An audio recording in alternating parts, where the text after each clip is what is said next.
ತೀರ್ಪು ಹೊರಗಡೆ ಬಂದಿರುವಂಥದ್ದು ನಾನು ಆಮೇಲೆ ಮಾತಾಡ್ತೀನಿ. ನಾನು ಬಂದಿರೋ ಕೆಲಸ ಹೇಳ್ಬೇಕಲ್ಲ. ನಾನು ಬಂದಿರೋದು ತಗೊಳ್ರಿ ನೀವು ಯಾವುದು ಅದನ್ನು ಡೆಲ್ಲಿ ಭೇಟಿ ಸರ್ ಅದೇಳ್ರಿ. ಇವತ್ತು ನಾನು ಮಾನ್ಯ ಮಂತ್ರಿಗಳಂತ ನಮ್ಮ ರಾಜ್ಯದಂಥ ಶೋಭಾ ಕರಂದ್ಲಾಜೆಯವರನ್ನು ಭೇಟಿಯಾಗಿದ್ದೆ.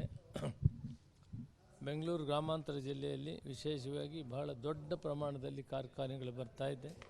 ಅದಕ್ಕೊಂದು ಉತ್ತಮವಾದಂಥ ಟೆಕ್ನಾಲಜಿ ಟ್ರೈನಿಂಗ್ ಸೆಂಟರ್ ಬೇಕು. ಅಂದರೆ ಪ್ಲೇಸ್ಮೆಂಟು ನಾನು MSMEಯಲ್ಲಿದ್ದಾಗ ಒಂದು ಟೆಕ್ನಾಲಜಿ ಟ್ರೈನಿಂಗ್ ಸೆಂಟರ್ ಪ್ರೋಗ್ರಾಮ್ ಇತ್ತು.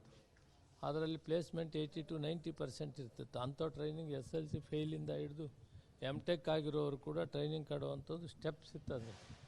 ಆ ಥರ ಇದನ್ನು ಕೂಡ ಮಾಡಬೇಕು. ಯಾಕಂದರೆ ಬೆಂಗಳೂರು ಗ್ರಾಮಾಂತರ ಜಿಲ್ಲೆಯಲ್ಲಾದರೆ ಇಡೀ ಬೆಂಗಳೂರಿಗೂ ಆಗುತ್ತೆ, ರಾಜ್ಯಕ್ಕೂ ಆಗ್ತದೆ. ಅದಕ್ಕೆ ಬೇಕಾಗಿರುವ ಭೂಮಿಯನ್ನು ಕೂಡ ಸರ್ಕಾರ ಕೊಡೋಕ್ಕೆ ತಯಾರಿದ್ದೇವೆ. ನೀವು ಅಲ್ಲಿಂದ ದೊಡ್ಡ ಪ್ರಮಾಣದಲ್ಲಿ ನಾವು ನಮ್ಮ ರಾಜ್ಯದವರೇ ಮಂತ್ರಿ ಇದ್ದೀರಿ, ನಾನು ಕೂಡ ಇಲಾಖೆಯಲ್ಲಿ ಕೆಲಸ ಮಾಡಿದ್ದೀನಿ.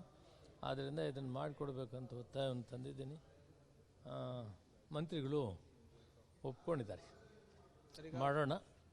ಅದನ್ನು ಕುಂತು ಇನ್ನೊಂದು ಮೀಟಿಂಗು ಮಾಡೋಣ, ಈ ಇಂಡಸ್ಟ್ರಿ ಟ್ರೈನಿಂಗ್ ಸೆಂಟರ್ನ ಮಾಡೋಣ ಅಂತ ಒಂದು ಭರವಸೆಯನ್ನು ಕೊಟ್ಟಿದ್ದಾರೆ. ಇದರ ಮುಖಾಂತರ ನಾವು ಸುಮಾರು ಲಕ್ಷಾಂತರ ಜನ ಅನ್ಎಂಪ್ಲಾಯ್ಸ್ ಇದ್ದಾರೆ. ಅವರಿಗೆ ಸ್ಕಿಲ್ಡ್ ಇಲ್ಲ, ಕೌಶಲ್ಯ ಇಲ್ಲ. ಕೌಶಲ್ಯ ಇದ್ದರೆ ಮಾತ್ರಕ್ಕೆ ಫ್ಯಾಕ್ಟ್ರಿಗಳಲ್ಲಿ ಕೆಲಸಕ್ಕೆ ತಗೊತಾರೆ. SLC ಫೈಲು ಪಾಸಿಂದ ಡಿಗ್ರಿಗಳೆಲ್ಲ ಮಾಡಿದ್ದಾರೆ. ಆದರೆ ಕೌಶಲ್ಯ ಇರದಿದ್ದರೆ ಕೈಗಾರಿಕೆಯಲ್ಲಿ ಕೆಲಸ ಮಾಡೋಕ್ಕಾಗೋದಿಲ್ಲ. ಅದಕ್ಕೆ ಕೌಶಲ್ಯ ತರಬೇತಿ ಕೇಂದ್ರ ಒಂದು ದೊಡ್ಡ ಪ್ರಮಾಣದಲ್ಲಿ ಆದರೆ ಅದರ ಮುಖಾಂತರ ಎಲ್ಲ ಹುಡುಗರಿಗೂ ಕೂಡ ಒಳ್ಳೆಯ ಟ್ರೈನಿಂಗನ್ನು ಕೊಟ್ಟು ಅವ್ರಿಗೆ ಕಂಪನಿಗೆ ಬೇಕಾದಂಥದ್ದನ್ನು ಸೇರಿಸ್ಕೊಳ್ಳೋಕೆ ಅವಕಾಶ ಆಗ್ತದೆ ಅಂತೇಳಿ ಇವತ್ತು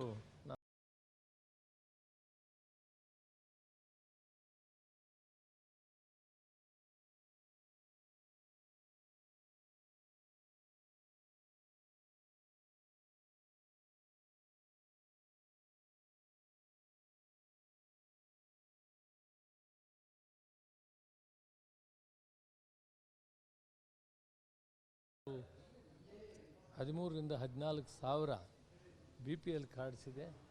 ಅದಕ್ಕೆ ಅಕ್ಕಿ ಕೊಡ್ತೀವಿ ಅನ್ನೋ ಭರವಸೆಯನ್ನು ಕೊಟ್ಟಿದ್ದಾರೆ ಮಾನ್ಯ ಮಂತ್ರಿಗಳು. ಅದರ ಬಗ್ಗೆ ಚರ್ಚೆ ಮಾಡಿ ಅದರದ್ದು ಕೂಡ ಇವತ್ತು ನಾನು ತೀರ್ಮಾನ ತೆಗೆದುಕೊಳ್ತೇನೆ. ಸರ್, ಇವತ್ತು ರಾಜ್ಯಪಾಲರು ಪ್ರಾಸಿಕ್ಯೂಷನ್ ಕೊಟ್ಟಿದ್ದು ಪ್ರಶ್ನೆ ಮಾಡಿದ ಅರ್ಜಿಯನ್ನು ಹೈಕೋರ್ಟ್ ವಜಾ ಮಾಡಿದೆ. ಅದು CMಗೆ ಹಿನ್ನಡೆ ಅಂತ ಬಣ್ಣಿಸಲಾಗ್ತದೆ. ಜೊತೆಗೆ ರಾಜೀನಾಮೆ ಕೊಡಬೇಕು ಅನ್ನೋ ಒತ್ತಾಯ ಜಾಸ್ತಿ ಆಗ್ತದೆ. CM ಅವ್ರದ್ದು ಪಾತ್ರ ಇದರಲ್ಲೇನೂ ಇಲ್ಲ. ಯಾವುದೇ ಸಂದರ್ಭದಲ್ಲಿ ಕೂಡ ಅವರು ಇದರಲ್ಲಿ ಪತ್ರ ಬರೆದಿಲ್ಲ, ಹೇಳಿಲ್ಲ, ಏನೂ ಮಾಡಿಲ್ಲ. ಆದರೆ BJPಯವರು ಇದನ್ನು ಈ ರೀತಿ ಒಂದು ವಾತಾವರಣ ನಿರ್ಮಾಣ ಮಾಡಿ ಒಂದು ಸುಭದ್ರವಾದಂಥ ಸರ್ಕಾರವನ್ನು ನಡೆಸುವಂಥ ಮುಖ್ಯಮಂತ್ರಿಗಳಿಗೆ ಇವತ್ತು ಈ ಕೆಲಸವನ್ನು ಅವರು ಕೊಡೋದಕ್ಕೆ ಕಾರಣಭೂತರಾಗಿದ್ದಾರೆ. ಆದರೆ ಕಾನೂನುಬದ್ಧವಾಗಿ ಕೋರ್ಟ್ ಏನು ತೀರ್ಮಾನ ಕೊಟ್ಟಿದೆ ಅದಕ್ಕೆ ಮುಂದಿನ ಕೋರ್ಟ್ಗಳಿದೆ, ಡಿವಿಷನ್ ಬೆಂಚ್ ಇದೆ ಅಥವಾ ಸುಪ್ರೀಂ ಕೋರ್ಟ್ ಇದೆ. ಅಲ್ಲಿ ನಾವು ಇದನ್ನು ಲೀಗಲ್ ಬ್ಯಾಟ್ಲ್ ಹೋರಾಟ ಮಾಡ್ತೀವಿ. ಇದಕ್ಕೆ ನಾವು ಯಾಕಂದರೆ ಏನೂ ತಪ್ಪು ಮಾಡಿಲ್ಲ, ಮುಖ್ಯಮಂತ್ರಿಗಳು ವಿನಾಕಾರಣ ಅವ್ರ ಮೇಲೆ ಈ ಚಾರ್ಜಸ್ ಮಾಡಿದ್ದಾರೆ. ನಾವೆಲ್ಲ ಒಗ್ಗಟ್ಟಾಗಿದ್ದೀವಿ, ಶಾಸಕರು ಮಂತ್ರಿಗಳು ಒಟ್ಟಿಗೆ. ಇಡೀ ಕಾಂಗ್ರೆಸ್ ಪಾರ್ಟಿ ಅವ್ರ ಬೆನ್ನಿಗೆ ನಿಂತಿದೆ. ಇದು ರಾಜಕೀಯ ಪ್ರೇರಣೆಯಿಂದ BJPಯವರು ಮಾಡಿದ್ದಾರೆ. ಆದರೆ ಕೋರ್ಟ್ ಬಗ್ಗೆ ನಾನು ಏನು ಮಾತಾಡೋದಿಲ್ಲ. ಕೋರ್ಟ್ ಒಂದು ಆದೇಶವನ್ನು ಕೊಟ್ಟಾಗ ಅದಕ್ಕೆ ನಾವೇನು ಮಾಡಬೇಕು ಅನ್ನೋದನ್ನು ತಯಾರಿ ಮಾಡಿಕೊಂಡು ಮುಂದಿನ ಕೋರ್ಟಲ್ಲಿ ಅದಕ್ಕೆ ನಾವು ಚಾಲೆಂಜ್ ಮಾಡಿ ಅದರಲ್ಲಿ ಅವರು ನಿರಾಪರಾಧಿ ಅಂತ ಪ್ರೂವ್ ಮಾಡೋದಕ್ಕೆ ನಾವು ಪ್ರಯತ್ನ ಮಾಡ್ತೀವಿ. ಓಕೆ ಸರ್, ತೀರ್ಪು ಹೊರಗಡೆ ಬಂದಿರುವಂಥದ್ದು ನಾನು ಆಮೇಲೆ ಮಾತಾಡ್ತೀನಿ. ನಾನು ಬಂದಿರೋ ಕೆಲಸ ಹೇಳ್ಬೇಕಲ್ಲ. ನಾನು ಬಂದಿರೋದು ತಗೊಳ್ರಿ ನೀವು ಯಾವುದು ಅದನ್ನು ಡೆಲ್ಲಿ ಭೇಟಿ ಸರ್ ಅದೇಳ್ರಿ. ಇವತ್ತು ನಾನು ಮಾನ್ಯ ಮಂತ್ರಿಗಳಂತ ನಮ್ಮ ರಾಜ್ಯದಂಥ ಶೋಭಾ ಕರಂದ್ಲಾಜೆಯವರನ್ನು ಭೇಟಿಯಾಗಿದ್ದೆ. ಬೆಂಗಳೂರು ಗ್ರಾಮಾಂತರ ಜಿಲ್ಲೆಯಲ್ಲಿ ವಿಶೇಷವಾಗಿ ಬಹಳ ದೊಡ್ಡ ಪ್ರಮಾಣದಲ್ಲಿ ಕಾರ್ಖಾನೆಗಳು ಬರ್ತಾಯಿದೆ. ಅದಕ್ಕೊಂದು ಉತ್ತಮವಾದಂಥ ಟೆಕ್ನಾಲಜಿ ಟ್ರೈನಿಂಗ್ ಸೆಂಟರ್ ಬೇಕು. ಅಂದರೆ ಪ್ಲೇಸ್ಮೆಂಟು ನಾನು MSMEಯಲ್ಲಿದ್ದಾಗ ಒಂದು ಟೆಕ್ನಾಲಜಿ ಟ್ರೈನಿಂಗ್ ಸೆಂಟರ್ ಪ್ರೋಗ್ರಾಮ್ ಇತ್ತು. ಅದರಲ್ಲಿ ಪ್ಲೇಸ್ಮೆಂಟ್ 80 to 90% ಇರ್ತಿತ್ತು. ಅಂಥ ಟ್ರೈನಿಂಗ್ SLC ಫೇಲಿಂದ ಹಿಡಿದು MTech ಆಗಿರೋರು ಕೂಡ ಟ್ರೈನಿಂಗ್ ಕೊಡುವಂಥದ್ದು ಸ್ಟೆಪ್ಸ್ ಇರ್ತದೆ. ಆ ಥರ ಇದನ್ನು ಕೂಡ ಮಾಡಬೇಕು. ಯಾಕಂದರೆ ಬೆಂಗಳೂರು ಗ್ರಾಮಾಂತರ ಜಿಲ್ಲೆಯಲ್ಲಾದರೆ ಇಡೀ ಬೆಂಗಳೂರಿಗೂ ಆಗುತ್ತೆ, ರಾಜ್ಯಕ್ಕೂ ಆಗ್ತದೆ. ಅದಕ್ಕೆ ಬೇಕಾಗಿರುವ ಭೂಮಿಯನ್ನು ಕೂಡ ಸರ್ಕಾರ ಕೊಡೋಕ್ಕೆ ತಯಾರಿದ್ದೇವೆ. ನೀವು ಅಲ್ಲಿಂದ ದೊಡ್ಡ ಪ್ರಮಾಣದಲ್ಲಿ ನಾವು ನಮ್ಮ ರಾಜ್ಯದವರೇ ಮಂತ್ರಿ ಇದ್ದೀರಿ, ನಾನು ಕೂಡ ಇಲಾಖೆಯಲ್ಲಿ ಕೆಲಸ ಮಾಡಿದ್ದೀನಿ. ಆದ್ದರಿಂದ ಇದನ್ನು ಮಾಡಿಕೊಡ್ಬೇಕಂತ ಒತ್ತಾಯವನ್ನು ತಂದಿದ್ದೀನಿ. ಮಂತ್ರಿಗಳು ಒಪ್ಕೊಂಡಿದ್ದಾರೆ, ಮಾಡೋಣ.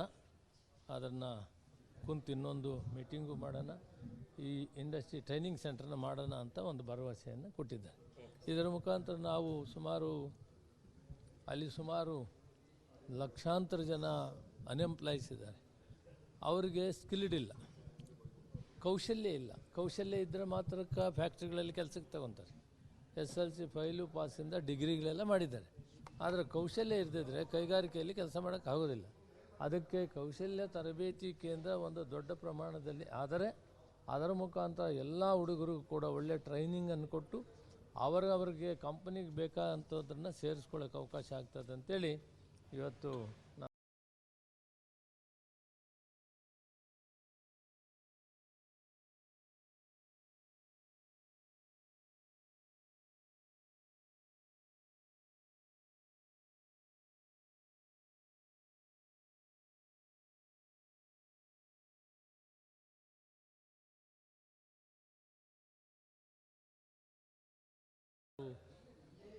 ಹದಿಮೂರರಿಂದ 14 ಸಾವಿರ BPL ಕಾರ್ಡ್ಸ್ ಇದೆ. ಅದಕ್ಕೆ ಅಕ್ಕಿ ಕೊಡ್ತೀವಿ ಅನ್ನೋ ಭರವಸೆಯನ್ನು ಕೊಟ್ಟಿದ್ದಾರೆ ಮಾನ್ಯ ಮಂತ್ರಿಗಳು. ಅದರ ಬಗ್ಗೆ ಚರ್ಚೆ ಮಾಡಿ ಅದರದ್ದು ಕೂಡ ಇವತ್ತು ನಾನು ತೀರ್ಮಾನ ತೆಗೆದುಕೊಳ್ತೇನೆ. ಸರ್, ಇವತ್ತು ರಾಜ್ಯಪಾಲರು ಪ್ರಾಸಿಕ್ಯೂಷನ್ ಕೊಟ್ಟಿದ್ದು ಪ್ರಶ್ನೆ ಮಾಡಿದ ಅರ್ಜಿಯನ್ನು ಹೈಕೋರ್ಟ್ ವಜಾ ಮಾಡಿದೆ. ಇದು CMಗೆ ಹಿನ್ನಡೆ ಅಂತ ಬಣ್ಣಿಸಲಾಗ್ತದೆ. ಜೊತೆಗೆ ರಾಜೀನಾಮೆ ಕೊಡಬೇಕು ಅನ್ನೋ ಒತ್ತಾಯ ಜಾಸ್ತಿ ಆಗ್ತದೆ. CM ಅವ್ರದ್ದು ಪಾತ್ರ ಇದರಲ್ಲೇನೂ ಇಲ್ಲ. ಯಾವುದೇ ಸಂದರ್ಭದಲ್ಲಿ ಕೂಡ ಅವರು ಇದರಲ್ಲಿ ಪತ್ರ ಬರೆದಿಲ್ಲ, ಹೇಳಿಲ್ಲ, ಏನೂ ಮಾಡಿಲ್ಲ. ಆದರೆ BJPಯವರು ಇದನ್ನು ಈ ರೀತಿ ಒಂದು ವಾತಾವರಣ ನಿರ್ಮಾಣ ಮಾಡಿ ಒಂದು ಸುಭದ್ರವಾದಂಥ ಸರ್ಕಾರವನ್ನು ನಡೆಸುವಂಥ ಮುಖ್ಯಮಂತ್ರಿಗಳಿಗೆ ಇವತ್ತು ಈ ಕೆಲಸವನ್ನು ಅವರು ಕೊಡೋದಕ್ಕೆ ಕಾರಣಭೂತರಾಗಿದ್ದಾರೆ. ಆದರೆ ಕಾನೂನುಬದ್ಧವಾಗಿ ಕೋರ್ಟ್ ಏನು ತೀರ್ಮಾನ ಕೊಟ್ಟಿದೆ ಅದಕ್ಕೆ ಮುಂದಿನ ಕೋರ್ಟ್ಗಳಿದೆ, ಡಿವಿಷನ್ ಬೆಂಚ್ ಇದೆ ಅಥವಾ ಸುಪ್ರೀಂ ಕೋರ್ಟ್ ಇದೆ. ಅಲ್ಲಿ ನಾವು ಇದನ್ನು ಲೀಗಲ್ ಬ್ಯಾಟ್ಲ್ ಹೋರಾಟ ಮಾಡ್ತೀವಿ. ಇದಕ್ಕೆ ನಾವು ಯಾಕಂದರೆ ಏನೂ ತಪ್ಪು ಮಾಡಿಲ್ಲ ಮುಖ್ಯಮಂತ್ರಿಗಳು, ವಿನಾಕಾರಣ ಅವ್ರ ಮೇಲೆ ಈ ಚಾರ್ಜಸ್ ಮಾಡಿದ್ದಾರೆ. ನಾವೆಲ್ಲ ಒಗ್ಗಟ್ಟಾಗಿದ್ದೀವಿ, ಶಾಸಕರು ಮಂತ್ರಿಗಳು ಒಟ್ಟಿಗೆ. ಇಡೀ ಕಾಂಗ್ರೆಸ್ ಪಾರ್ಟಿ ಅವ್ರ ಬೆನ್ನಿಗೆ ನಿಂತಿದೆ. ಇದು ರಾಜಕೀಯ ಪ್ರೇರಣೆಯಿಂದ BJPಯವರು ಮಾಡಿದ್ದಾರೆ. ಆದರೆ ಕೋರ್ಟ್ ಬಗ್ಗೆ ನಾನು ಏನು ಮಾತಾಡೋದಿಲ್ಲ. ಕೋರ್ಟ್ ಒಂದು ಆದೇಶವನ್ನು ಕೊಟ್ಟಾಗ ಅದಕ್ಕೆ ನಾವೇನು ಮಾಡಬೇಕು ಅನ್ನೋದನ್ನು ತಯಾರಿ ಮಾಡಿಕೊಂಡು ಮುಂದಿನ ಕೋರ್ಟಲ್ಲಿ ಅದಕ್ಕೆ ನಾವು ಚಾಲೆಂಜ್ ಮಾಡಿ ಅದರಲ್ಲಿ ಅವರು